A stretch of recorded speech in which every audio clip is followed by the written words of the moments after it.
So here's me texting a skilled player. You ready? Hey, this is Coach O. Can you call me? Bring. Hello. As opposed to, hey, this is Coach O. Can you call me? No answer. There's high interest, and guys are being noticed.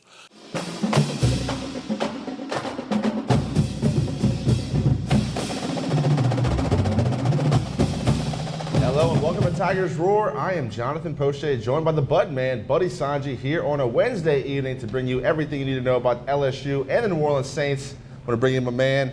Buddy, how are you this evening? I am spicy in Baton Rouge. It has been one hellacious day, starting with a traffic and some drunk hit a pole on Jefferson Highway, knocked it crazy. I'm in a good mood, JP, and then here come the rain. I'm a weather karma guy. Drew Brees just got hurt. Please don't run Joe Burrow on Saturday because you don't want another number 9 hurt. But, hey, good to be with you, and I'm sorry. You know, this is one of the negatives about Baton Rouge. Traffic, rain, but we are here at Scoreboards, and so if you can't handle a little spicy, then turn me off right now because I'm going to be spicy tonight. LSU picks up 65 points in Week 3 against Northwestern State Demons. Coach O's alma mater, you know, he has a soft spot in his heart for Northwestern, but, I mean, the execution was excellent second half. Northwestern was able to score their first touchdown in the series. Got to kind of feel good for those boys who grew up watching the purple and gold on the Tigers. Let's give Northwestern State a lot of credit. Brad Lair, I remember when he was coming up and was a quarterback, and was a good football player, but they really played toe-to-toe with LSU in the first half, and everybody's thinking, uh-oh, here comes the hangover. But LSU shifted it in gear, made some adjustments at halftime. Look, you know, they served them pancakes for the pregame meal. Marty's still coughing after 3.5 weeks. Here it is, flat as can be with pancakes the first half, and lo and behold, put it in gear. Now your first road game on the SEC, 11 o'clock, second week in a row, wearing the purple jerseys. Nashville, Tennessee is where the Tigers are headed, taking on their Vanderbilt Commodores, who are 0-2 this season. Week 1 played Georgia. That's a tough matchup. Then they had Purdue 2 weeks ago, coming off that open date. Purdue could score some points, so these are 2 losses, but not awful losses for the Commodores. Gave up 500 and something yards passing to Purdue. So does LSU get 500 yards passing this weekend? I think Joe Burrow is looking for that 500 number. I think if they want to, they can. Right. But you got to know that they want to establish a little bit of a running game. 3.6 yards per carry, not typical numbers for LSU. Clyde Edwards-Helaire, 4.9, doing a good job. Everybody else not doing great with the running game. And JP, here's something that kind of bothered me a little bit. LSU has not had a takeaway in the last 2 games. Had 2 against Georgia Southern, goose egg against Texas. Goose egg dropped 3 INTs. Right. Got to have more takeaways for that defense, and we'll see if they can play a little more LSU defense. Right. One guy that's not missing on is missing on the INTs is Derek Stingley. He's been around the ball, outstanding young freshman, perfect on his incompletion percentage. Quarterback rating was 0 when they targeted the guy that Stingley was guarding. He's done a great job. Got his hands in football a couple of times, but couldn't come down with it. I expect him to make a big play this upcoming weekend against Vanderbilt. One guy you've been talking about for a long time that made a splash, Trey Palmer on the punt return. That guy's exciting. He's ready to make a splash for the Tigers, and good to see him get a chance. Well, he showed his speed and obviously great cutback ability, but I thought it would be via the wide receiver. He, of course, is the backup punt returner. They gave him a rep, and he took it 54 yards to the house. You got to feel like Stingley is close. And, man, I want so bad to predict that Derek Stingley's going to return one to the house this weekend, but it's going to happen, obviously. But you got to get some guys back healthy. We know Rashard Lawrence and Glenn Logan and probably Caleb Onchesson they're not going to play this week, so you got backup guys. Right. What are you going to do with Divinity? He's back, and it is a little disconcerting to see these suspensions. Now, I know Coach O keeps it in-house as well he should, but it's a little frustrating that here it is, year 3, and you still got guys not knowing what is expected of them. But once again, who am I to say, because I've never been a daddy, and the good Lord knew and was smart enough not to make me a daddy because I'm old school. But that, lo and behold, you know how it is with disciplined kids. And when one's good, the other one's bad. And so it's just part of coaching 18 to 23-year-olds. But look, all things considered, LSU at a great spot with their schedule, national limelight 4 and 5, and you take care of business on the road in the SEC. You get an open date, you come back, play Utah State, and then you play Florida minus Felipe Franks, who got bent over and is out for the year with a tough injury last week against Kentucky. We'll talk a lot about the LSU Tigers this past weekend against Northwestern State, and also what's coming up this upcoming weekend, 11 o'clock in Nashville against Vanderbilt. But buddy, want to change the direction a little bit. Go to the New Orleans Saints. Big game against the Rams this weekend. It's supposed to be the revenge game, the rematch of the NFC Championship. But the big story, number 9, Drew Brees goes down with a thumb injury after connecting with big number 99, Aaron Donald's hand, coming up the middle. Andrews Pete, I mean, I feel bad for Pete. He's in the replay. Every time they show it, he's on his knees bent over. He did not have a good game. Offensive line struggled when Bridgewater came in, and I really couldn't do much, never got into a rhythm, gave up a bunch of sacks, and couldn't run the ball. I mean, 57 yards on the ground, that's not going to help Teddy Bridgewater at all throwing the ball. Well, that was all well said and very eloquent, but you see this shirt right here. I have about this much respect, and that's very little, for Roger Goodell.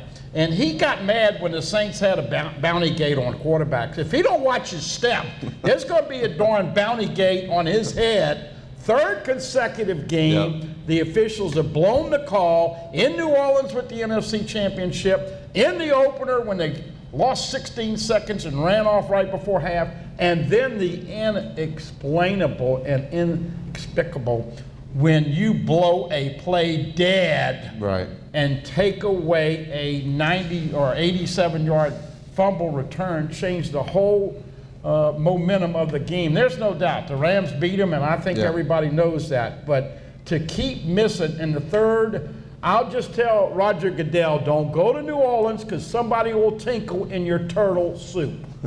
The Saints, a victim, of course. You've seen the replay. Cam Jordan picks up the scoop and score. They blow it dead. Look, the officials are trained to let that play out. Everybody knows this. Look, years back, this was a reoccurring instance where referees would blow the call dead, and that's why they changed kind of the replay system, where if it's a turnover, it's an automatic replay. Nobody's wasted a challenge. So really, this is 100% egg on the face of the officials. Not a surprise to any Saints fan out there. I just want to make sure that people realize that, you know, my bark's a lot worse than my bite, and I'm spicy tonight, but that really, I tell you what I would do if I was Gayle Benson. I would release his cell phone number to the state of Louisiana and the city of New Orleans and let him get into about 3 or 4 different phones where every New Orleans person that's been really PO'd because of what the Saints have had to deal with officiating.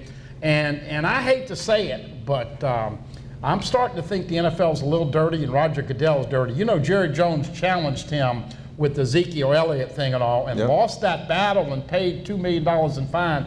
He is the most powerful man in professional football. And oh, by the way, isn't that incredibly coincidental that the New England Patriots, the cheaters of all NFL, were able to somehow get Antonio Brown and he's playing last week? I mean, gosh, how did that all fall into their lap? I am sorry. NFL's dirty. Roger Goodell is dirty. And now you got the bridge over troubled water at quarterback.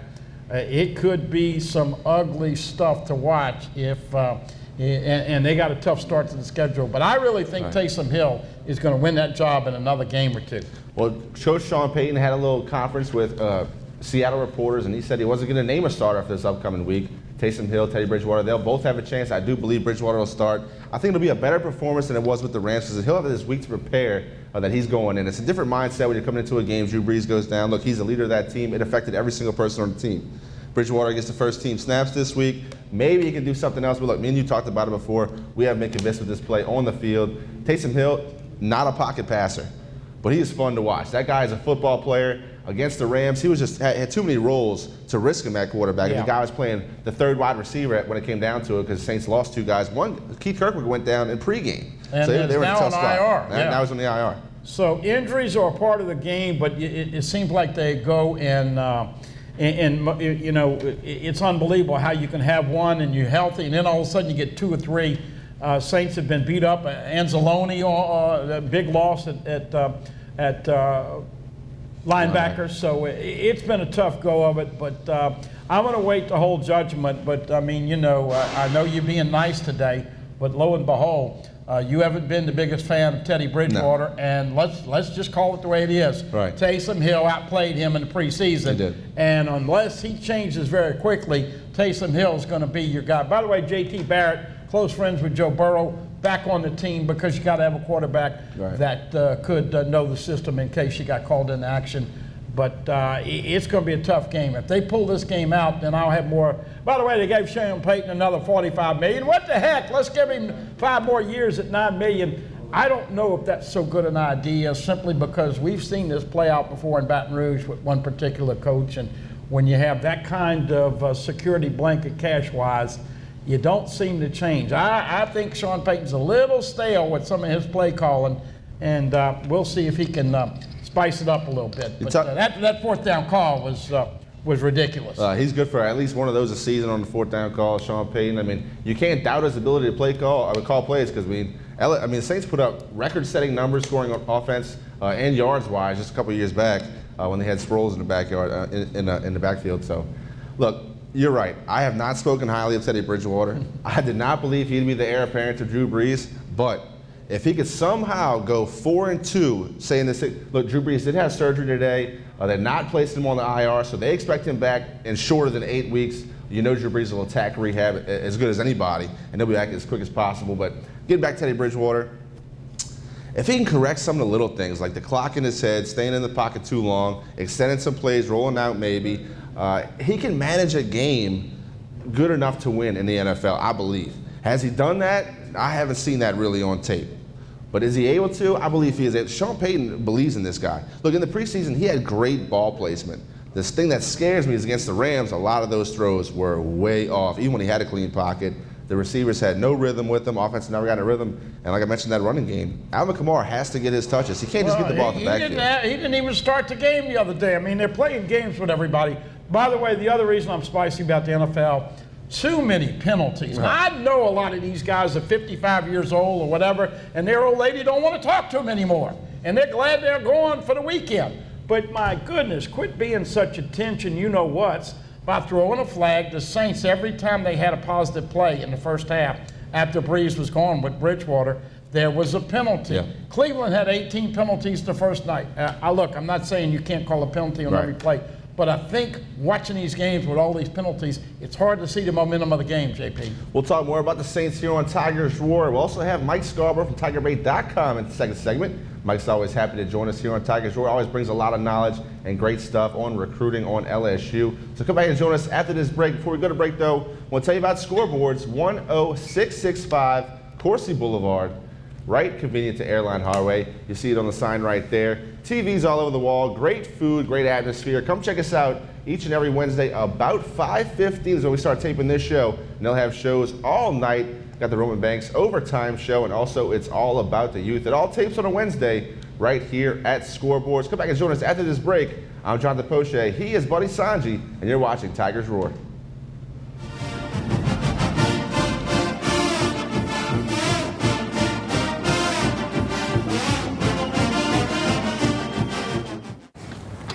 Remember what these trips were like before you put the screens in the back seats? I don't want to think about it. Are we there yet? I'm hungry. Where are we? Go, go, go. That game should keep them occupied. Oh, yeah! Dad. Oh, in your face! Don't make me get back there. You don't need a new car to have new technology. Mike's Audio, conveniently located on Airline Highway near the corner of Bluebonnet. Hi, I am Dr. Farrell Frugier Jr., and I am a general dentist at Frugier Family Dentistry. I was born and raised in Baton Rouge, Louisiana. I went to Catholic High School, LSU, and LSU School of Dentistry in New Orleans, where I received my DDS degree in 1986. I always have and will continue to be committed to continuing my education, to invest in technology which makes the diagnosis and delivery of dentistry more thorough, more comfortable, and more aesthetically pleasing. In our practice, we are here to serve the patients. We want to improve their quality of life and to develop relationships with our patients. In dentistry, we have a chance to impact lives on a daily basis, not just by doing dentistry, but by getting to know them and being a part of their life. We also believe in giving back to our community. So every year, we give back to the Greater Baton Rouge Food Bank, Toys for Tots, and Mary Bird Perkins Cancer Center. Please stop by and visit our office. We would love to take care of you and your family.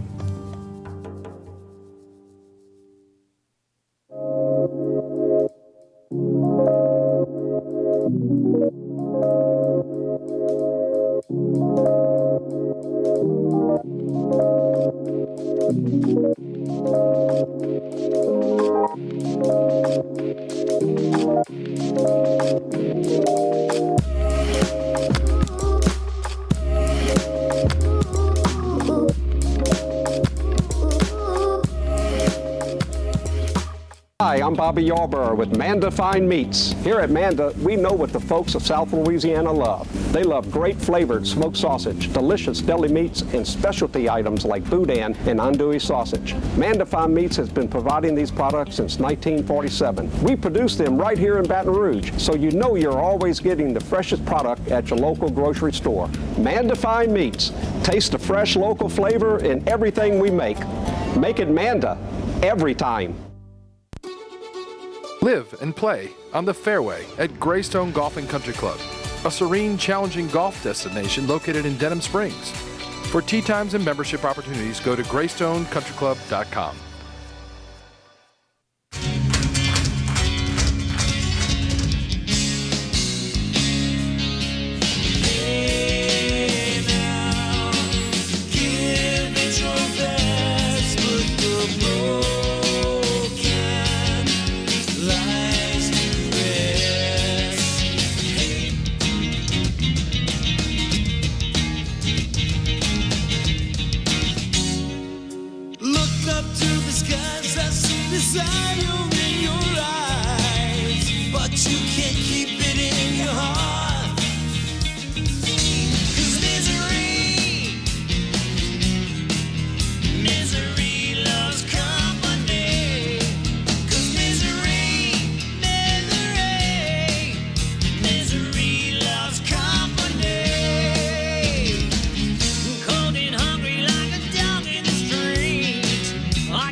Welcome back to Tiger's Roar. I am Jonathan Crochet, joined by Buddy Sanji, and it's now time for Mike Scarver from TigerBait.com. Mike, good evening. How are you?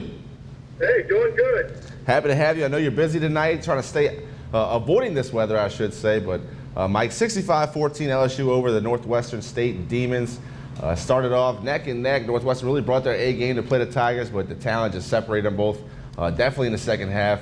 What were some of your impressions early? I mean, I know there was a little bit of a hangover from the Texas game. But overall, the Tigers got it into gear and took care of business. Yeah, I mean, you kind of expected that, and I really was impressed with Northwestern State's quarterback. I mean, he came out and threw some really nice balls, you know, but I don't think anybody expected Northwestern to be leading at the end of the first quarter. Right. But yeah, LSU clamped down and took care of business. Which is okay, but like Orgeron knows said in the post game, concerned about getting pressure from the defensive front. They've got to get better there, got to get healthy there, and I think Vanderbilt is going to be more of a battle this Saturday, but still LSU's got to get healthy, and they got to get through all these long suspensions and. It's crazy how good this can be once they get through all that. Yeah, and guys, let's be honest. If you're going to have a hangover and mail it in for a half, you'd rather see him do it against Northwestern. You came back and won big. And Mike, you've talked to some people in the Nashville area. What kind of challenge is Vandy going to be this week, in your opinion? Yeah, I talked to people either from the Tennessee and for a feature on Tiger Bait, and I just don't think when they want to keep it. It's one of the deals where they look at LSU and then the matchup is just terrible.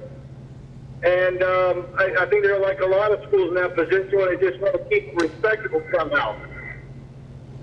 Well, I can relate to the story that Coach O told this week at the press conference. You know, I call up a girl. She doesn't return my call or text. But if she gets one from JP or Mike Scarborough, it's like, yeah, honey, what you want to do? Now, if you put the dots together here, Coach O, Mike, made the little joke on Monday, boy, are these recruits and offensive players answering his text messages and calls right now. Talk about what you think that means, and obviously they're loaded up with wide receivers, but just the overall offensive impact you think this offense is going to have. It very much has an impact, and that was and that's real smart for LSU to take that clip and make that little video that they tweeted out, and then Coach Brady and everybody else retweeted it. But yeah, how can you not be a high-powered offensive recruit and look at that LSU offense and not want to be a part of it? And look, we had already seen the outlines of it because of the quality of the quarterbacks that showed up at camp in June. You know, but look, we do our all-day chat every Wednesday, and already had a couple of posts, people saying, you know, are there any national quarterbacks? I'm like, first of all, LSU has 2 quarterback commitments for 2020. They're done at that position. Now, for 21, you can talk about Caleb Williams from Washington, D.C., or Garrett Nussmeier, and some of those guys who've been at LSU already, and LSU's in great shape with the 5-star Williams. Nussmeier is excited about LSU. He's been on campus, a handful of times already. So, you got arguably the best wide receiver group committed in the country for 20. Class of 21 wide receiver group in Louisiana is off the charts. So it's absolutely a boon in recruiting what Joe Burrow and the LSU offense is doing. Mike, I know some recruits were at the game against Northwestern. What were their impressions? I know it had to be impressive to see all the atmosphere in the crowd. And, I mean, all those points, 65 points in the end. And you're playing some backups. I know it's against Northwestern, but still, to be that loaded in talent, it has to be something you want to be attracted to as a high-caliber athlete. Yeah, and the guy that was probably the most notable of the visitors was the defensive end edge rusher, Donnell Harris from Miami, who was at one time committed to the Hurricanes, backed off, going into the weekend. Most people would say he was a heavy lean to Texas A&M. Could still very well end up at Texas A&M. But he told me, and when the story's up on the front page of TigerMade.com right now, that it's an LSU Texas A&M tie right now. So, but he's still got an upcoming visit, official visit to Texas A&M. But he does plan on returning to LSU for an official visit. So, LSU wants another outside linebacker edge rusher in this class. Hey, Mike, any update on Zachary Evans? And is he the guy they're waiting on? And if they don't get him, will they will go without a running back this class?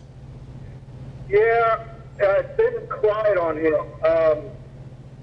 I've got to call in to somebody. I haven't gotten a return yet, but it's been quiet the last few weeks. Ever since he had been suspended for one game by the North Shore coaches, we thought a couple of Thursdays back he was going to announce his commitment somewhere. That didn't happen. So it's just kind of a wait and see. When is he going to start coming up on campuses somewhere?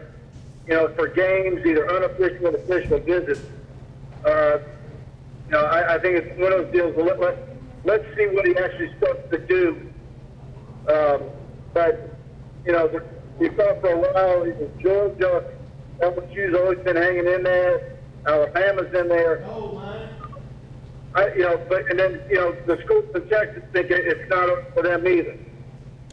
Hey, Mike, you're going to see Walker Howard tonight in a little bit of a JV game. If you could, give us a little idea about what he looks like. Does he remind you of Jamie? And obviously, kid, I know you're real high on this kid's future.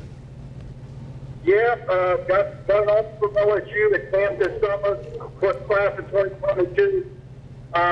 SCM blew out ball Friday night, and he got into that game after Caleb Holstein, I think, had 7 touchdown passes. And Walker got in the game, I think he was like 6 of 8 for almost 70 yards. But yeah, he's getting his first JV game tonight against Lafayette High, and I'm going to be there to film him, and then we'll see what he does in the varsity games, either in cleanup or if something happens to Caleb. But he's just got a simplified future, strong arm. I'm anxious to see how much weight he can put on here in a couple months. He's probably in the mid-170s right now. I want to see how long it's going to take him to get to 190. I bet he'll be there probably by next summer. But he's got plenty of time to add the weight, I don't think he's going to participate in basketball for St. Thomas this upcoming season. So that'll help them with the weight gain. Mike, I want to get your opinion on something. And coming into this season, John Emery was really the sexy running back that everybody was kind of high on. But Tyrion Davis-Price, he got more touches against Northwestern, more production, had the 2 touchdowns. Is he kind of winning that position battle right now? Is his body more suited for the college game right now than John Emery? No, it's hard to know what they're seeing. Which of those 2 guys knows exactly where it's supposed to be on a play to block. Which guy is held on the ball better in practice. But there was a stretch as late spring where, you kind of hear some things that were people thinking that maybe Tyrion Davis-Price would be the guy that would have the earliest impact. And of course, that clip with second week of practice of right. Emery taking off. We started hearing stuff about him not, taking off big runs. I think they've both got huge futures. Of course, everybody's clamoring for both of them because they're concerned about the run for the yard carry at the run back spot, and you just want the stuff that does more of a stout running game. But at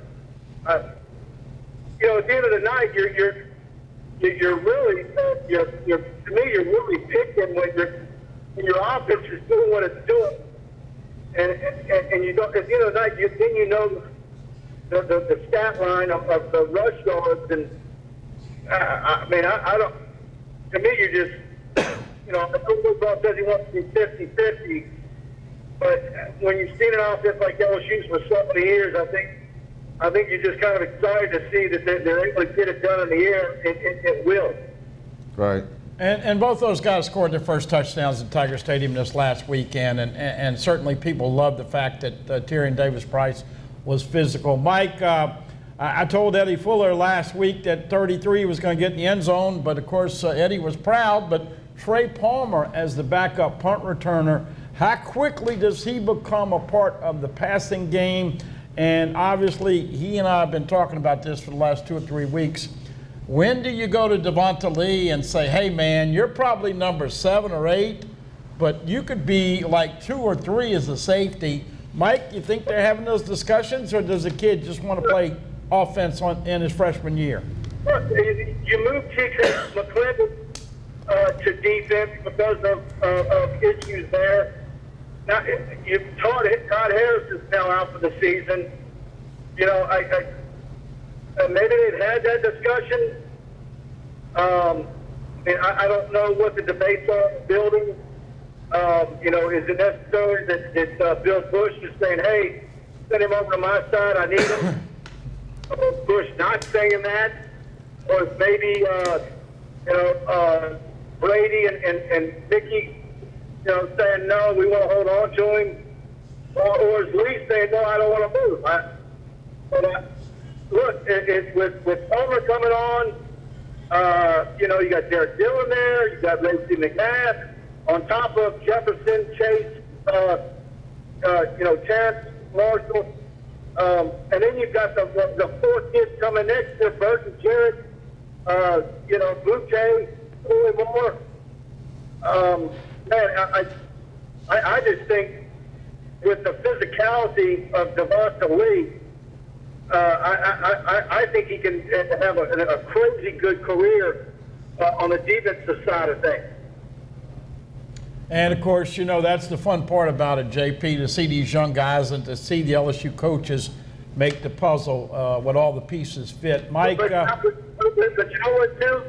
We can go back in time, and we were kind of having this same discussion about Jarvis Landry years ago, and he's stuck on that side of the ball, and the rest is history. But I don't think that's going to repeat here. I think Devonta Lee is a safety, but we'll see. I remember Jarvis Landry busting helmets on special teams and being good enough to be defense. But you know what? I don't think him and Odell are worried right now. The money they're making playing together with the Brownies. Mike, wrapping it up, let's tell everybody what you deliver on a daily and weekly basis over at tigerbait.com. Very exciting times. You won't find any better pictures, videos, and all the other stuff. And the all-day chat has been very popular on Wednesdays, Mike. Yeah, no doubt. We've been cranking out a lot of material. We're on the road all over the state, filming prospects. It's much better than you can find on Huddle and elsewhere. And so if you're an LSU fan, go to tigerbait.com. Try us for $1. If you don't like the site, you can cancel easy. We got a phone number for your call. But I think once you're with us, you'll want to stay. We'd love for you to be a part of the community. Well, thank you, Mike. All right, bud. Look forward to see the film on Walker Howard. And, hey, last question. Does he have the cannon for an arm that Jamie had, or is it still a work in progress for his arm strap? No, absolutely has a cannon. Can make all the throws. Incredible athlete. Of course, the sister is a freshman on the LSU volleyball team. The whole family is just incredible athletes.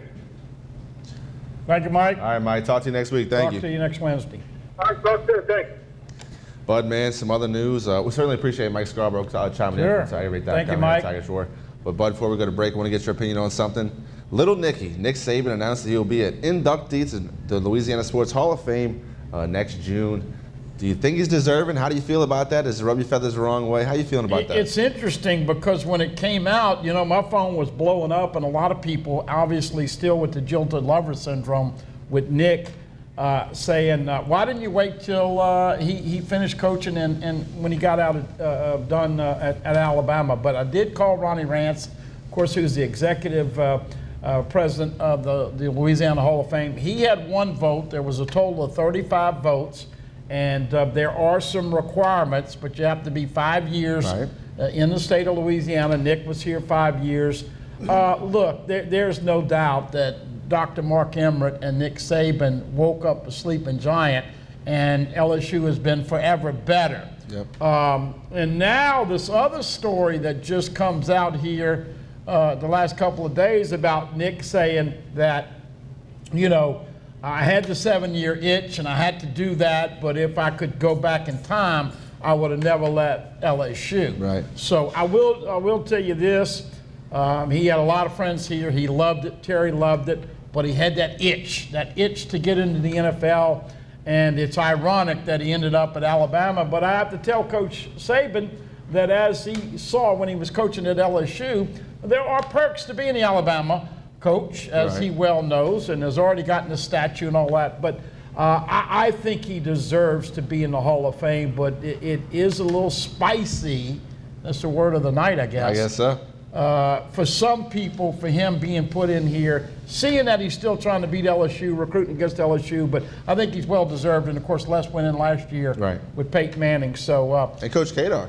Coach Kadar, Hall of Famer Coach Kadar. Oh, buddy, don't forget me now. Don't forget me. I deserve to be there, and he certainly does. The tallest coach in Baton Rouge, certainly want to congratulate him on his accomplishments. We love Coach Kadar around Pelican. Sure. And catch Coach Kadar's show right here on Pelican Sports TV. Let's take a quick break. Come back and join us from Tigers Roar. We'll have Coach O and his Week 4 press conference right here on Tigers Roar.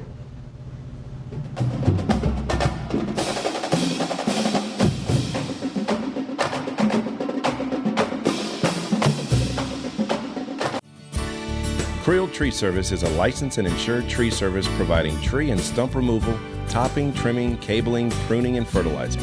We have free stump removal with takedowns, free estimates, affordable rates, and senior citizens discounts. Call 774-TREE. That's 774-8733. Get your yard ready for the warmer weather.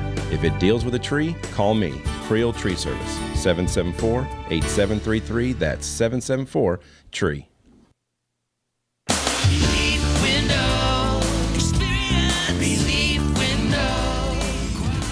When my wife and I started Relief Windows, what we were trying to do, what our goal was to give a quality job to a homeowner.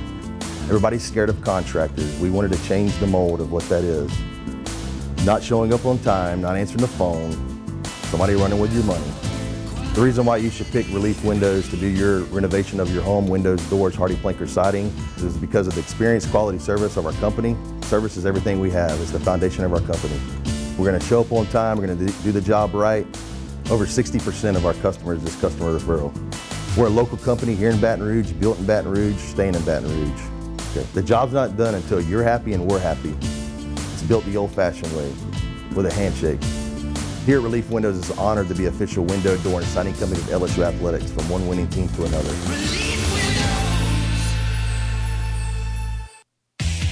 Remember the smell of vinyl? What happened to all your old records? Lost in a move? Thrown out by the ex? Get them back. Classic Vinyl's record store and collectibles, 13847 Coursey, where you can find all old vinyl, all genres of music, rock, country, blues, and R&B. Classic Vinyls and collectibles behind Mary Lee Donuts and Coursey. If they don't have it, they'll get it. Look for them on Facebook. Classic Vinyls, sponsors of Classic Vinyls Classic Rock Night Thursdays at Scoreboards on Coursey.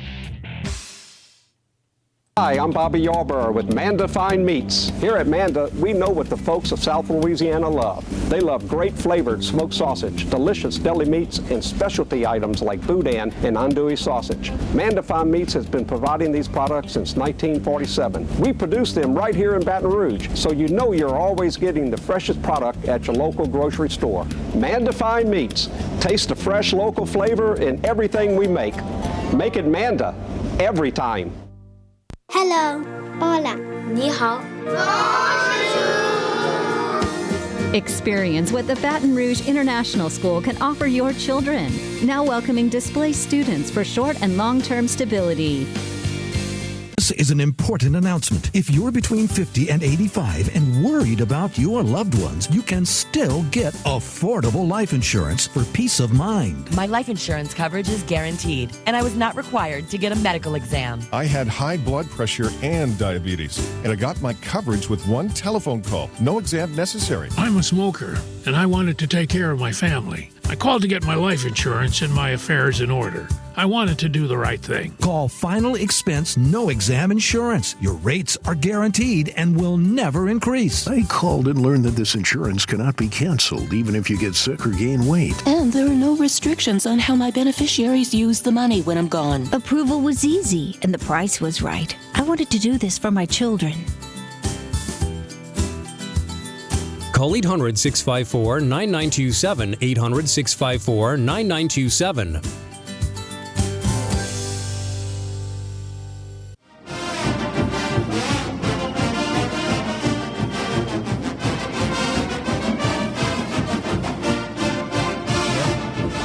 Welcome back to Tigers Roar. 65-14 was the final score. Joe Burrow did his thing, and then Miles Brennan came in. Also was very efficient, didn't turn the ball over. Good sign for Brennan to fit so well into this new offense. Coach Joe, he's fired up. His wide receivers have been dominating so far. Terrence Marshall leads the nation in 6 touchdown catches. Coach Joe, you saw in the teaser for the open up this show, when he's texting those recruits, they're answering really quick these days. Yeah, no doubt about it. A lot of fun. I finally think that people have gotten into the mindset that when you get ready, you get your Manda sausage and all the things that you get ready. By the way, folks, we don't do a good enough job promoting it, but Saturdays and Sundays, we've got some incredible barbecue and drink specials here. Yep. If you want to come watch the game over here. They don't allow me to watch the LSU games over here because I've been here 3 or 4 times. They lost every time. So I have to come when there's a cupcake week. Right. But lo and behold, you sit there and you get prepared and you get your food and the babysitter and your drinks and all this, and you know, the wife knows, or whoever knows, that's 4 hours out of your life she's not going to have you for. But the offense and the scoring and the fun and even the casual fans, JP, are telling me, man, I'm entertained. Right. But they are a little bit concerned about defense. And so, hey, it's been great. They're winning. They're in the top 5, but still plenty to work on. It's a perfect scenario for us that talk about it, radio and TV. Well, here is head coach Ed Orgeron from this week 4's press conference from LSU earlier on Tuesday. Here's Coach Ed O.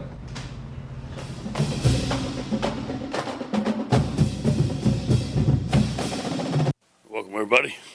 Obviously, we're very pleased with our win against Northwestern State University. We give Coach Laird and his staff and his players credit for coming out and fighting very hard at the beginning of the football game. I thought he had an excellent game plan. But I want to give our team credit for fighting for 60 minutes. That's what we went in halftime and talked about, that we're going to fight for 60 minutes, and nobody panicked. I was pleased with our coaching staff. We stuck to the plan. We made some adjustments, especially on defense. Give credit to Coach Aranda. We came back and played tighter coverage, and I thought we played one heck of a second half. I was very pleased to see guys that catch the ball, that usually didn't catch the ball, and Derek Dillon and Stephon Sullivan. We need to get them the ball. They're good players, along with the great players that we have. Pleased to see the returns, the punt returns with Derek Stenley and Trey Palmer. Great schemes by Coach Mack, but you know, those guys make some plays, so we're very pleased with our return game, and we hope to get better at it. Cade had the one miss. We talked to him about it. Obviously had to wait a little while in the rush to start the play. He needs to get back, take time out, reset his thoughts, and we need to train him to do that. But other than that, we're very good on the special teams.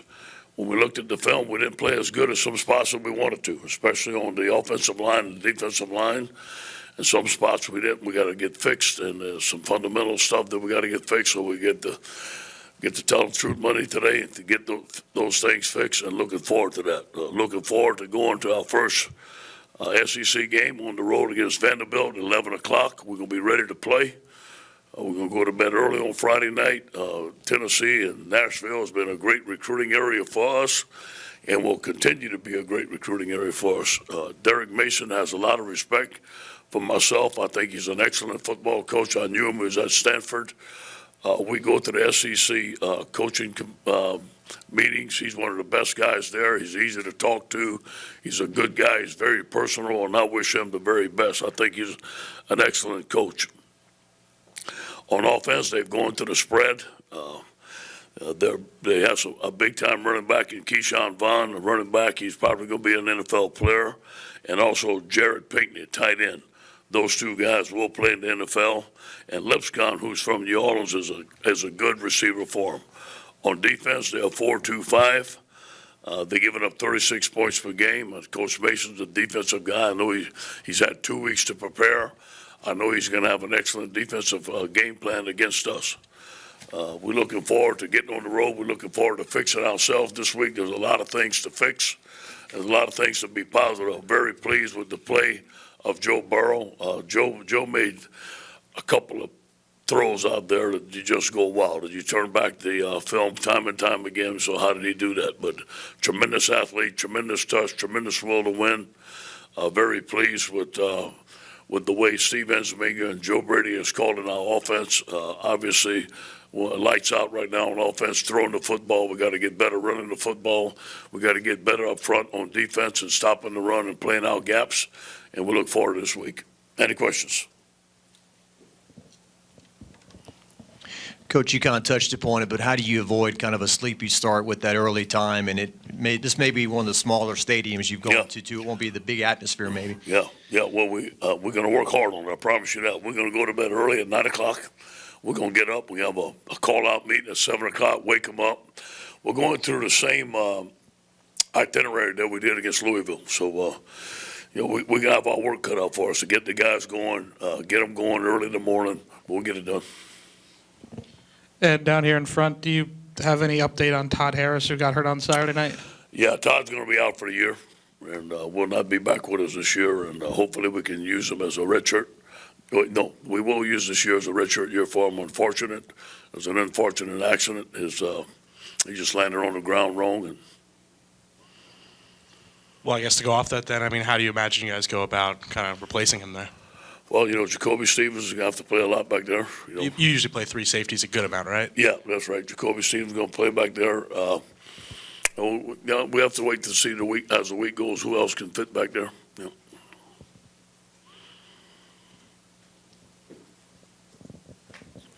Hey, Ed, one of the things that I heard in the postgame from the players was that they weren't necessarily pleased with it either. They talked about a standard that they're trying to set and that they're trying to play to.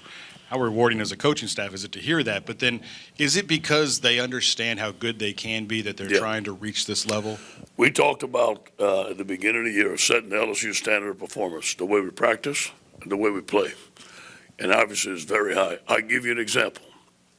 On today, tell the truth, Monday, we had on offense, one of the things we must and will improve is that we were only 8 out of 9 in the red zone scoring.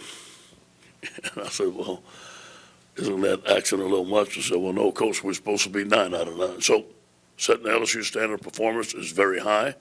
Our players have said it. Our coaches have said it. So we still have a ways to go in all areas. And look out when we reach that standard of performance in all areas. I think we can be pretty good. Ed, you're right.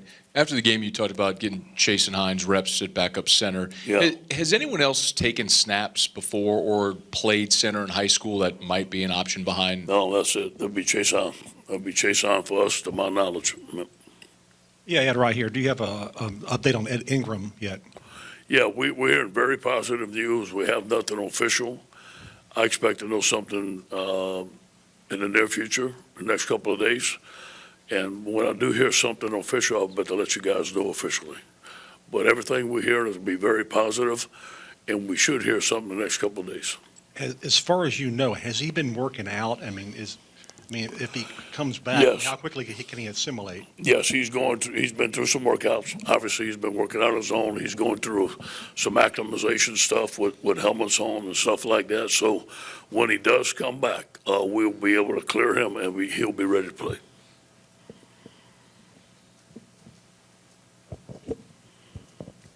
And then any updates on, Rashard Lawrence or Glenn Logan? Yeah, I don't think they'll be ready. Is there any kind of timeline with those guys? Not this week for sure. I don't think. Ed, you're 3-0 and you talk about things you have to work on. Is this kind of as a coach, you kind of like this situation a little bit? You got things to get their attention, but yet you're having success. Just talk about that scenario that you find yourself in right now. It's always good to be able to win and look at the things that you must improve on. And the guys see it. We had some experienced guys up front that didn't play very well, and they know it. I talked to them about it today, so they're going to be hungrier this week. Must improve. Again, the LSU standard of performance is very high. They understand it. I think they see it before I do sometimes, and which is good. Ed, over here. Couple of things. The pass rush, do you think if it doesn't improve, that's the kind of thing that can catch up with you in these games? And two, I know you've leaned on Clyde Edwards-Helaire a bunch. Is it just an experience factor or, like at Texas, he had the lion's share of the carries. Can you kind of explain what your thinking is there? It's kind of funny you mentioned that. Coach Robinson kind of gives me a State of the Union. John Robinson, every Monday morning. He's got about 8 things for me. And they're very insightful, and I respect them, and I'm happy that I have them there. And most of them are very positive. But today it was like, hey, we need to work those backs in quicker in significant roles, and he's right. I didn't want to put him in the Texas game because we had to go. I felt like we had to score every time, and I didn't want to fumble. And I'm not saying they would have fumbled, but I've trusted that Clyde could do it. So, but we need to get these guys in more significant reps. We need to get them in a rotation that they played in the first quarter, the second quarter, so they can be more prepared to when in the heat of the battle we can trust them to make the right play. The pass rush will cost us. We're experimenting with different things. We did a better job of mixing in our blitzes. We're going to have to blitz. We're not ready to use a four-man rush now with the guys that we have. We will use it, but how effective we can be, we have to get better at it. So I think that you're going to see more blitzes, more creative ways to get pass rush. And I think you saw that last Saturday. Down here. You said Saturday that it would take to watch film to kind of diagnose the zone coverage issues there. Just after looking at it there, what's kind of your assessment on some of the changes? There's more or less the thing that said the pass rush wasn't there. On the touchdown, we had a missed assignment. Not a missed alignment, just a missed assignment. They had a little bunch route. On some other plays, there was still some technique stuff that we played wrong. We were playing too far off in the first half. We played a little bit tighter. Our guys broke on the ball. They batted some balls down. They broke some balls up. Should have got a couple of picks on a couple of balls. One of the things that I did mention that we're disappointed in, we're even in the turnover ratio. That's not where we want to be. We're -1 in the turnover ratio this week. We need to get more picks. We need to get more turnovers. We had a turnover last game and a turnover the game before, and we're not getting enough turnovers.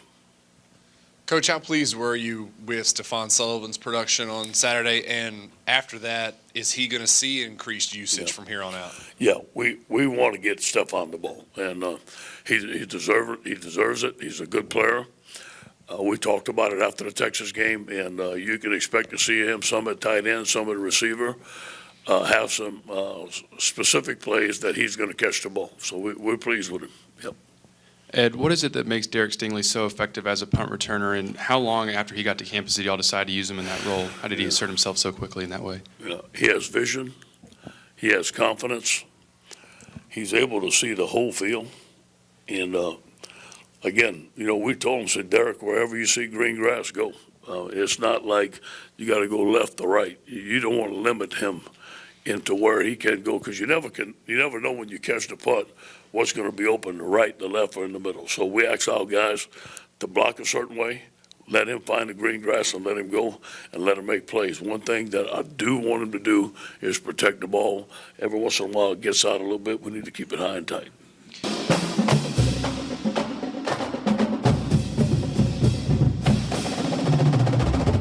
That was head coach Ed Orgeron talking about a lot of things from the 11 a.m. start. It was going to be early morning for the Tigers. Joe Burrow said he's going to be comfortable with it because he played a lot of Pac-10 games and they play early. Big Ten games, excuse me, and they play early. So Joe Burrow's looking forward to the 11 o'clock start. You heard Ed Orgeron talk about Stephon Sullivan, also protecting the ball right there at the very end. He's pumped up. He likes the way his team's looking. And we have a lot more on LSU, including Joe Burrow, right after this break, right here on Tigers Roar. I'm Jonathan Poche. He's Buddy Sanji. Come back and join us right after this break.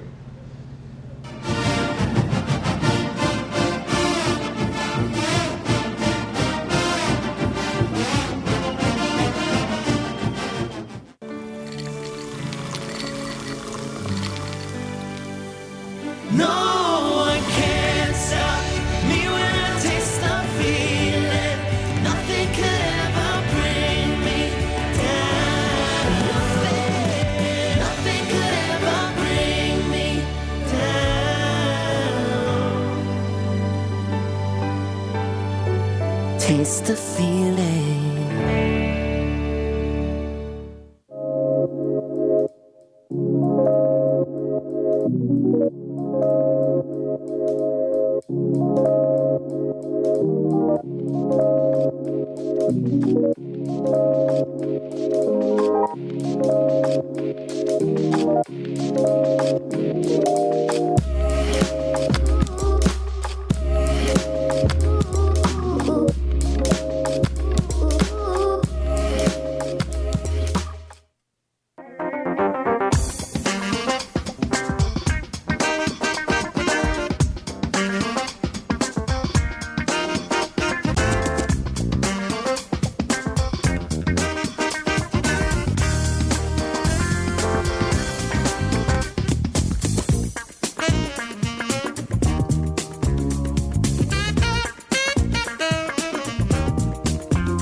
Tonight? Date night? Oh. Find sushi restaurant. Let's try wasabi sushi. Route to sushi. The destination is on your left. Play our song.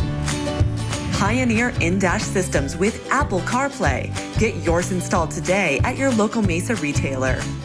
Bolello's Furniture and Appliances, your dependable independent. Depend on us for service, for selection, for price. Get huge Whirlpool savings. Shop now and save on Whirlpool appliances throughout the store. Plus, experience our price match guarantee and ask about special financing. You can depend on the know-how of people who live appliances every day. Bolello's Furniture and Appliances, your dependable independent with nationwide buying power. Hi, I am Dr. Farrell Frugier Jr., and I am a general dentist at Frugier Family Dentistry. I was born and raised in Baton Rouge, Louisiana. I went to Catholic High School, LSU, and LSU School of Dentistry in New Orleans, where I received my DDS degree in 1986. I always have and will continue to be committed to continuing my education, to invest in technology which makes the diagnosis and delivery of dentistry more thorough, more comfortable, and more aesthetically pleasing. In our practice, we are here to serve the patients. We want to improve their quality of life and to develop relationships with our patients. In dentistry, we have a chance to impact lives on a daily basis, not just by doing dentistry, but by getting to know them and being a part of their life. We also believe in giving back to our community. So every year, we give back to the Greater Baton Rouge Food Bank, Toys for Tots, and Mary Bird Perkins Cancer Center. Please stop by and visit our office. We would love to take care of you and your family. From appetizers, pasta dishes, and entrees, La Contea takes pride in preparing all the Italian cuisine we know you love. Enjoy live music every Thursday through Saturday from 6 to 9, happy hour weekdays from 3 to 6, and brunch on Sundays from 11 to 2, as well as dinner portion-sized lunch specials for under $10. Visit our website to view our menu and book a party or meeting in our large banquet room. Once you try La Contea, your Italian dining will change forever. For Total Home Pest Control, who are you going to call? Call the Bug Man, 923-BUGS. For Total Pest Control for your home or business, call the original Salvat. Call the Bug Man today, 923-BUGS.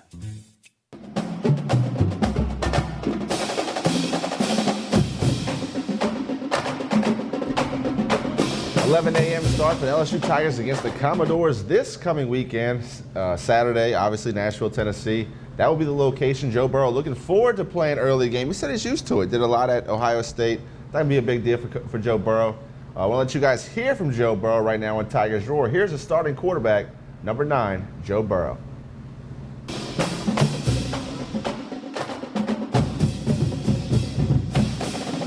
Completing 83% of your passes. Could you imagine numbers like that for 3 games? Honestly, no. We've been pretty effective, but we still feel like we can get better, and we should have completed more balls and had more yards. So there's always room to improve. This week, 11 a.m. start. It's a small stadium. How do you be ready, have the blood pumping, ready to play football at 11 a.m.? I'm used to it. In the Big 12 or in the Big 10, we play a lot of noon games, and if you're not excited for the SEC opener, there's something wrong with you. So if you're not going to be excited, don't get on the plane. What about taking on a team that's coming off an open date? You expect them to be fired up and have some things prepared for you guys? Yeah, we're going to have to be really good at in-game adjustments because they're going to have something new for us that we haven't seen. That's just the reality when teams coming off a bye week. So we're going to have to be really good at that and just kind of go in expecting it as well. Sure, on the in-game adjustment, it seems like y'all make them pretty quick. I mean, maybe after the first series and y'all will adjust pretty good. Is that basically what happens? Kind of feel them out the first series and kind of go from there? Yeah, we weren't great at it. On Saturday, the coaches made the adjustments and we didn't carry them onto the field very well. So that was something that was a point of emphasis for us this week, and we're going to work on that this week in practice. I don't know if you've seen it much, but your Heisman odds have just jumped over the last 3 weeks. And I know you try not to pay attention to that kind of stuff, but just, what does it feel like just having that kind of attention drawn to you, and just how do you, try to ignore that kind of notoriety? Yeah, it's not that hard for me to ignore it. It's week 3, and we're not. This is the first SEC game, so I'm really not paying attention to it at all. the numbers are great, but I'm all about winning games. I told you that when my numbers weren't great last year, and when they're great this year, I'm going to tell you the same thing. Do you remember when Leonard Fournette was like the winner like 8 weeks into the year and then didn't even get invited to the? Yeah, I do remember that. I was still up in Ohio, but I do remember. Yeah. Is that a lesson to learn with not getting caught up in these things too early in the year? Or? I mean, the individual awards are going to come with winning games, and I think a big part of the reason he fell is because LSU wasn't winning the big games late in the year. So that's going to be critical for us. What do you attribute some of the factors that you attribute to 80? What is it again? 83.5% of stuff. What are some of the factors you attribute to that? I think, one, the receivers are catching every ball I throw to them, whether they're covered or not. 2, the O-line is giving me a lot of time to protect. And 3, I worked really hard this offseason on my footwork and being more accurate. So that's, the combination of those 3 things, completion percentage is pretty high. Miles pretty happy with himself after his night as well. I really haven't talked to him about it. I was happy with his performance, and I'm sure his family was. I haven't really talked to him about it, but I thought he played very well. Was calm in the pocket, stepped up, made some big time throws. Is that an overlooked thing, footwork, when you're doing progression checks, to be able to have a good base? I mean.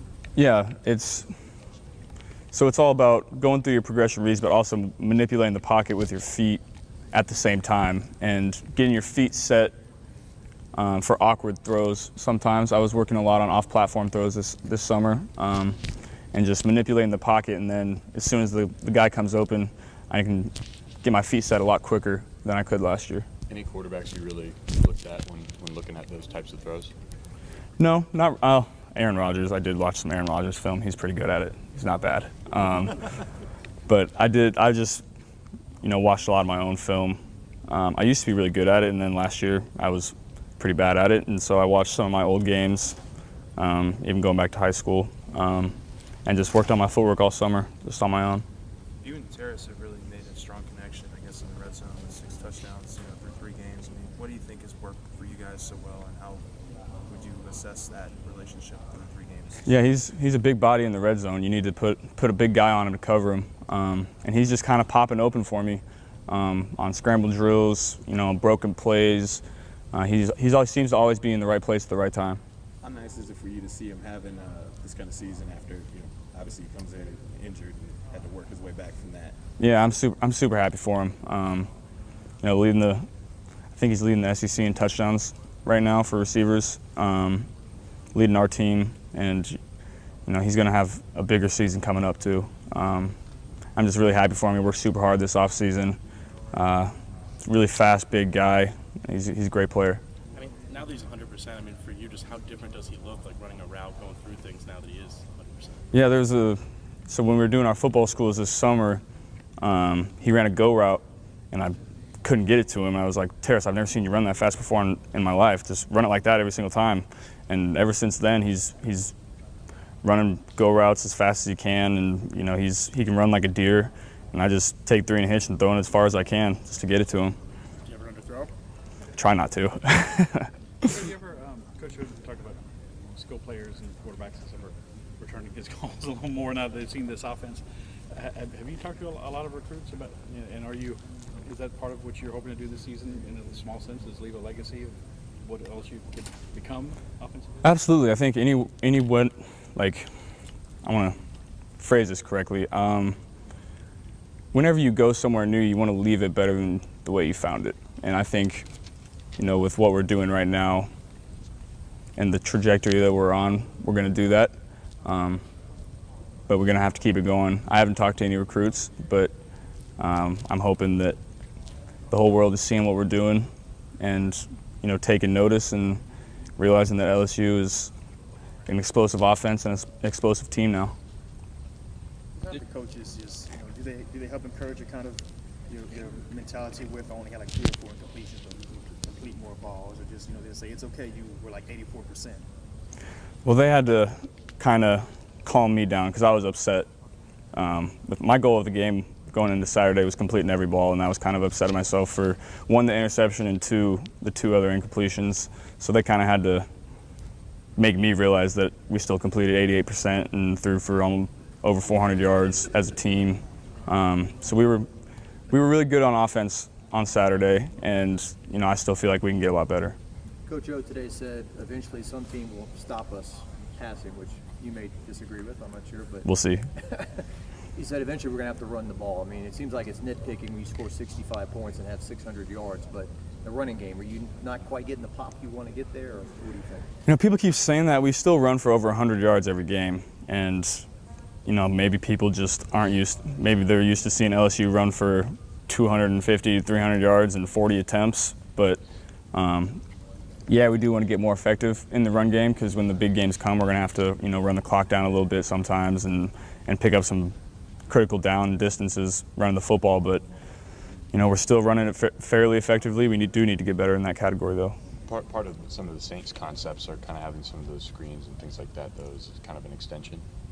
Yeah, for sure. Our quick passing game is kind of an extension of the run game, which is a part of the reason our completion percentage is so high. We're getting the ball out fast, throwing the ball behind the line of scrimmage, a yard in front of the line of scrimmage, getting 5 yards. That's kind of a run play for us. You enjoy getting new people involved. When you finally got Sullivan involved, and Kirkland came in and almost went the distance with it.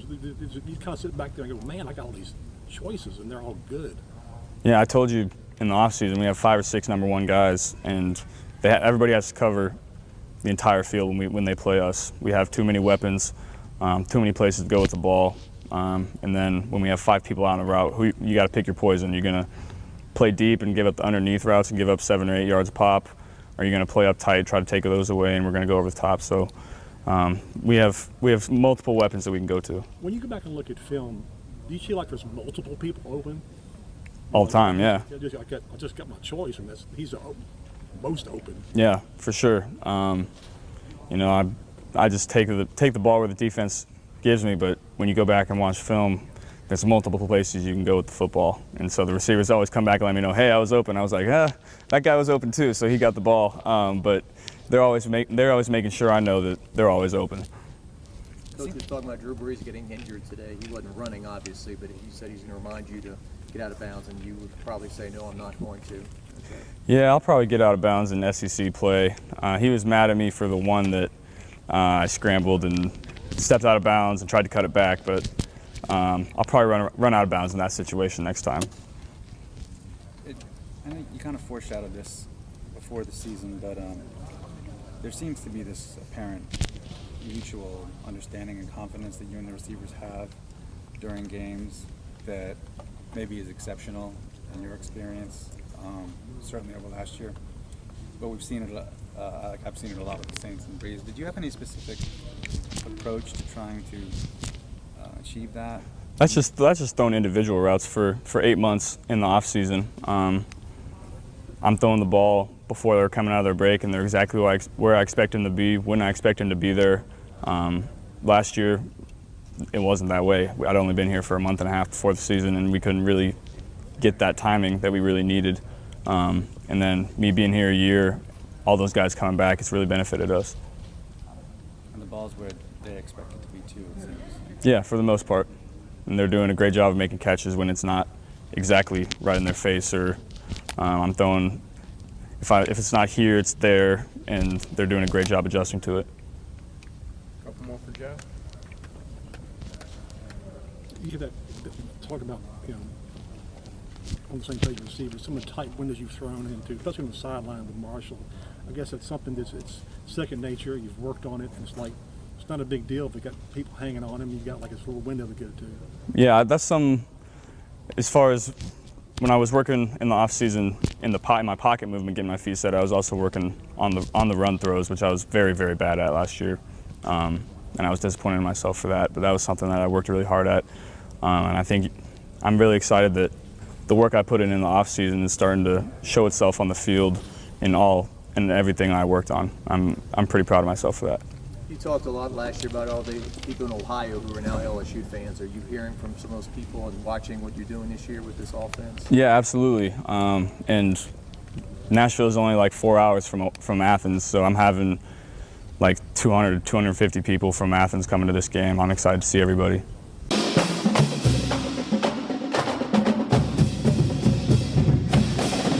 Starting quarterback number 9, Joe Burrow, atop the national rankings. He's number 2 nationally for passing yards. He's number 3 in touchdowns with 9. The guy is moving at an absolutely incredible clip. A lot of Heisman talk about Joe Burrow right now, and I think it's well-deserved. Well, you know, the great thing about Joe Burrow, when he was asked about that, he said, look, it's all about winning games. It's not about individual stats, and he told the media that last year. We talked about how cool he was to commit to come to LSU before they went to the new offense, but I just want to see this week, I'm hoping that they don't want to run him too much. Number one, you need to get Tyrion Davis-Price and John Emery and others some reps. Number 2, big games coming on the forefront. Number 3, I'm a little leery. You know, weather karma, a lot of rain today. I don't want to see tears of sadness, but tears of joy. Man, to see him throwing it, and the best thing about it so far, JP, they're catching the football. No doubt. And that makes the percentage go up, makes it more fun. But what a godsend Joe Burrow has been coming from Ohio State to LSU. He's been everything that we thought he would be, and then some. 21 for 24 with 373 yards, 2 touchdowns. They had that 1 interception. You know, Joe Burrow was not happy about that. He has tape he can clean up, so he's looking forward to doing even better this upcoming weekend. 11 o'clock a.m., Nashville, Tennessee against the Commodores. We'll take one more break here on Tigers Roar. We come back, we'll hear from some more players, including the running back Clyde Edwards-Helaire and one of those outstanding linebackers, Patrick Queen. I'm Jonathan Poche. He's Buddy Sanji. You're watching Tigers Roar.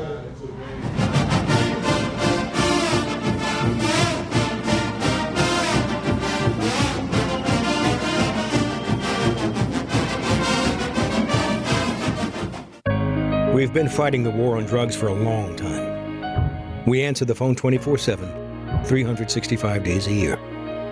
On a busy night, we answer hundreds of calls. This war on drugs needs our intervention. Since 2014, Addiction Hope and Helpline has helped people struggling with drugs and alcohol. When the phone rings, we help people when they need it the most. When we get a caller into treatment, it feels right. It feels good. It's a blessing.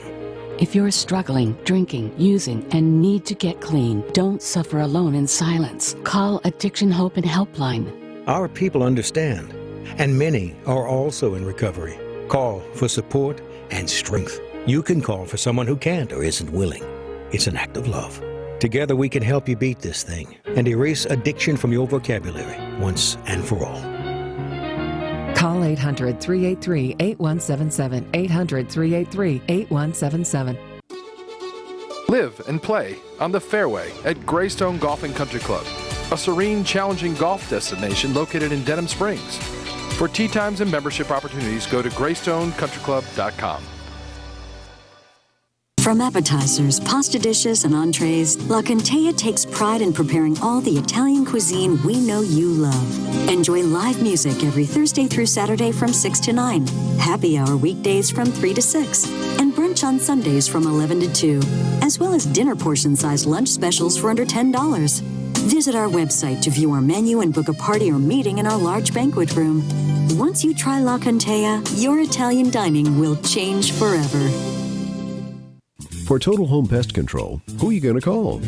Call the Bug Man, 923-BUGS. For total pest control for your home or business, call the original Salvat. Call the Bug Man today, 923-BUGS.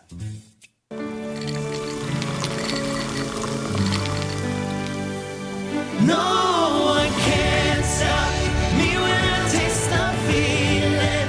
Nothing could ever bring me down.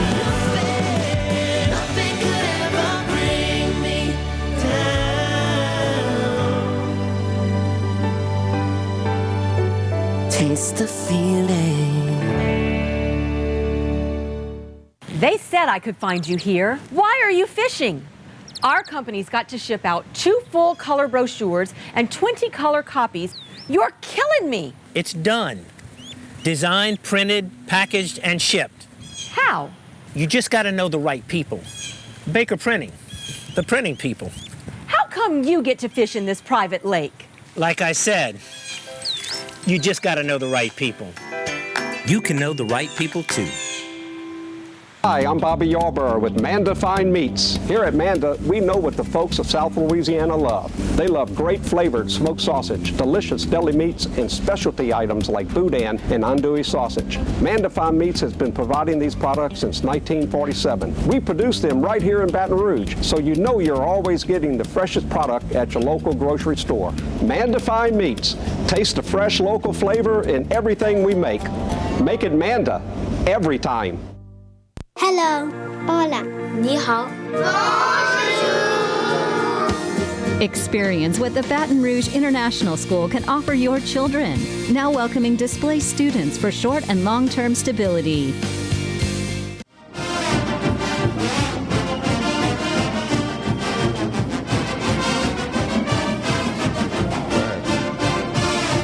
And of course, we have the usual specials, folks. Unbelievable corn, potatoes, sausage, and some awesome shrimp, JP. You and I both had those dishes before. We're going to wrap up with a couple of player interviews tonight here at Scoreboards. Don't forget about our great weekend specials with drinks and food. Obviously, Clyde Edwards-Helaire leading the Tigers, 4.9 yards per carry. Patrick Queen, probably the best blitzer that the Tigers have. JP, we're going to hear from both those guys coming up. Here's starting running back number 22, Clyde Edwards-Helaire, who scored 2 touchdowns last weekend against Northwestern, but looks to pick up production a little bit for the Tigers. Here is Clyde Edwards-Helaire.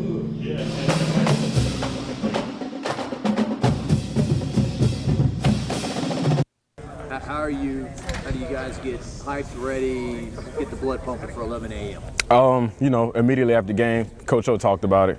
And the last time we played 11 a.m. game, I mean, I wasn't on the team, but we played Louisville, and, you know, I watched that game on TV. And, I mean, it's day by day. I mean, we can kick off right now, and that team in that locker room, I mean, 100% we'll be ready. This will probably be the smallest stadium you've played in. Mm-hmm. The atmosphere may not be like going to the Swamp or Auburn, but you still feel like you guys will be on ready to play and hyped and everything? Oh yeah, no doubt, no doubt. I mean, it's always stressed that whatever football field we're on, I mean, it's a football field and we play our game.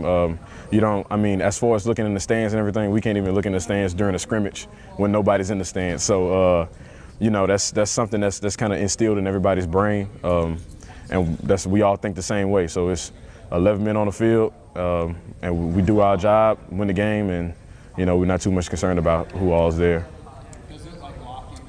I guess talking to Lloyd after the game, it's kind of nitpicking when you score 65 and you got 610 yards of offense. But the running game, Lloyd said we got to get more push. We're not delivering like we'd like to. I mean, how do you feel about that aspect of the game? I mean, yeah, I can agree, but I also can say that we had 6 rushing touchdowns.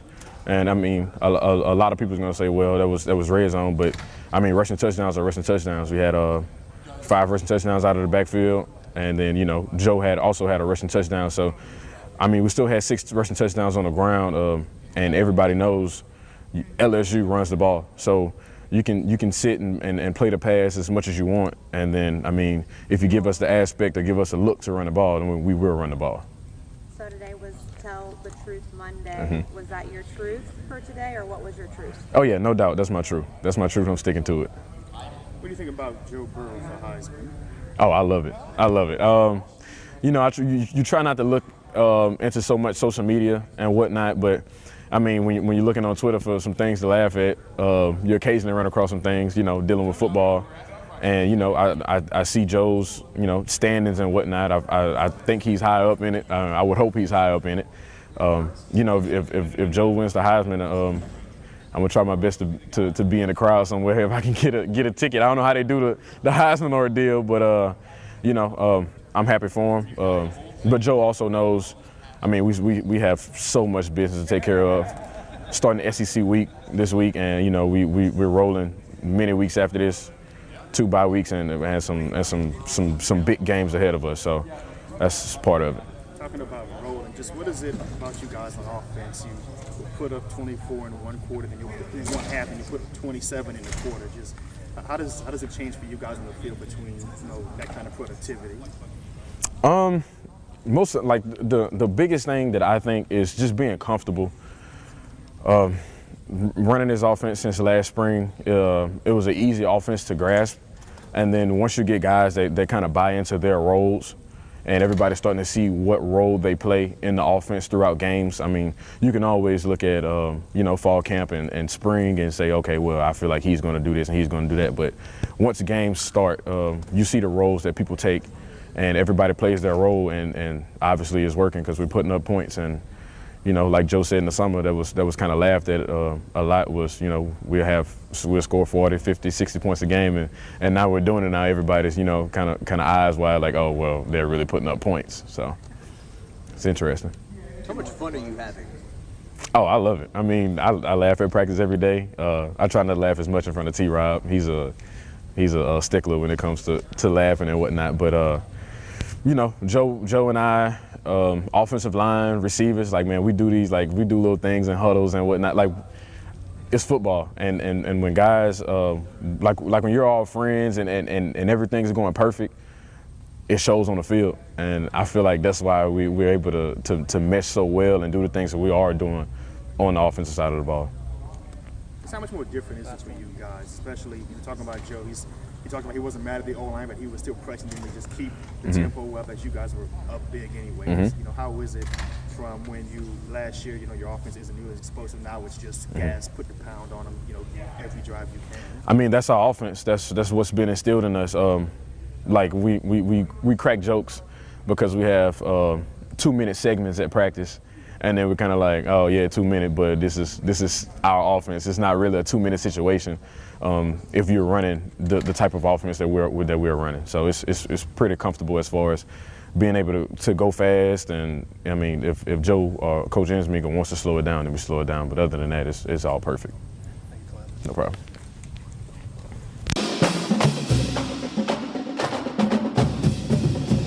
All right, we wrap up with the defensive guy, Patrick Queen, somebody who's competing for time on the field. Here is Patrick Queen. Buddy believes he'll have a sack this weekend. He gets a sack Saturday. Here is Patrick Queen.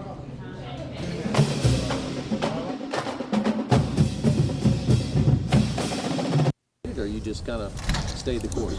I got frustrated. We all get frustrated, being college students, trying to make a play. Really, when he first broke the news down to me, I was mad at first, wondering why. But at the end of the day, you got to realize, like, we got a lot of good athletes over here. So being able, like, just to see that I could compete and still get playing time and being able to, like, still be able to play for a spot was key. You said you first got mad when you broke the. What news are you talking about? That you weren't going to start this year? Yeah, he told me that we was going to be competing for the spot, and then, like, knowing that Devin just left and I was, like, looking for that spot, it really broke my heart, but that just fueled the fire in me to play better, When I asked him what I needed to work on, he told me, so that's what I really worked on, Does that make your success a little bit sweeter knowing that you've waited your turn? Of course, nobody really wants to wait, Freshman year I didn't want to wait, but I really didn't know the defense, and that's on me. Next year came, Devin's there, so you can't be mad about that. So then your third year you come, and then you got to kind of like sit and like just play that waiting game. But other than that, like just being able to still get play time, still be able to fight for my team, fight for each other, fight for my family, means a lot. Like outside of knowing that you were competing and you knew that you were the best person for the job, like what kept you here? My dad and my competitive spirit, like, I just didn't want to back down from a fight. My dad told me not to back down, don't quit. My mom told me don't quit. So really just being close with them and them giving me that kind of advice, that really just fueled another fire in me to be better than what I was. You said Coach O told you, what you needed to work on. What did you really attack to? I had attacked being a better run player, I made a lot of tackles in the games before, but I still wasn't playing the run like I should. I could have had more tackles. So being able to know that and work on that, I think that was key for me being the better player that I am now.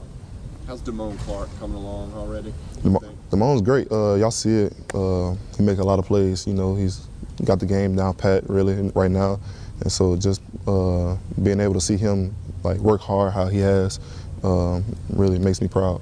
Did all the running back you played in high school help you when you really went after attacking them? Yeah, that vision kicks in a lot at linebacker when you play running back, because certain running backs like certain stuff, so you could be like, oh yeah, I know what he wants to do, so going into that game you could look for that and that'll help you out a lot. The first 2 games, you had 2 pretty big plays, a fumble recovery, a goal line stand at Texas. I mean, those kind of things, when they happen, I mean, is it kind of like the harder I work, the more of these things are going to happen? Yeah, so like, you don't really like play sports not to just make plays. Like, that's the one thing everybody dreams about, like big plays. So when you actually like sit there and like know like you can make a big play and like just dream of it, and then you just pray to God that you can actually like be in them situations to make plays like that. That really makes me even more excited for the rest of the season, because I know I'm gonna keep praying like I always pray. You know, I'll never change. And then those plays that I want to make, I'm gonna make them plays, because I could dream myself doing it, and it's gonna happen. What about, are you going to be awake at 11 a.m.? Yeah, I'm gonna be awake. I'm really not a morning person, but once I'm up, I'm up. So just might get a little coffee. Nah, I'm just playing. Nah, but I'm gonna be up. I really don't have a problem with that, getting up at that time. Coffee isn't banned by the NCAA, right? Nah, it can't be.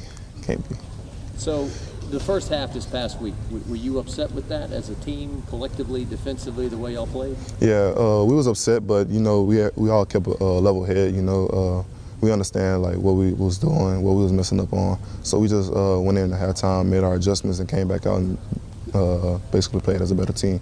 What did Aranda tell you guys at half? Is he like a big rah-rah, get in your face, yell when you guys have a performance like that, or is he more even keeled? Nah, Coach Aranda, he's an even. Whatever you say. He's a calm-headed guy. You know, Coach Aranda's a great coach, so he just came in, made our adjustments, and told us like just pick up our intensity and, you know, stay focused and go finish out the second half. He said that we could either give up 14 more points, 20 more points, whatever we could give up, or we could keep the game at what it is, and our offense could take off and it'll look better. So he just really wanted us to come back out and have a better, strong performance. What did you do differently in the second half, though? We just stayed locked in. You know, we all just talked, like we wasn't really like communicating before, you know. So we came back out, communicated, knocked out the plays that they tried to run again. And then when they got back to that normal offense, we knocked those plays out. How is it just seeing that offense take off when you're just sitting on the sideline and just put up 20 points in a quarter? We really wasn't focused about them, you know, because it was our mistakes. Like, it wasn't nothing that they was doing. It was just us. So basically, we just corrected ourselves and then just got back to playing football. Is this the best linebacking core in the country, you think? No doubt. We already had up 4 for Buskis, and I believe Damone, how he's playing, he can win the Buckets right now if he really wanted to. So I really believe that we're LBU. I'm always going to believe that. Devin can tell you that himself. Linebackers before Devin can tell you that this is LBU. You grew up out there in Livonia in the country. You're going to Music City. Do you like country music, or that's not your Nah, I listen to country music all the time. Some people look at me like, you listen to country? Yeah, I listen to country. Who are your favorites? Luke Combs right now. Luke Combs got a good voice. Morgan Wallen, like him a lot. People like that.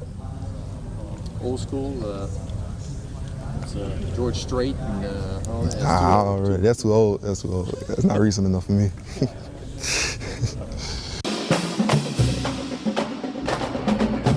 That was Patrick Queen, linebacker for the LSU Tigers. Coach O thinks a lot of Queen, said other players in this position might have entered the transfer portal. That was not the case with Queen. He asked Coach O how he could get better, and Coach definitely thought a lot about that. But thank you guys for watching Tigers Roar. For Jonathan Poche, Buddy Sanji, and the whole crew at Pelican. Tune in next week for another edition of Tigers Roar.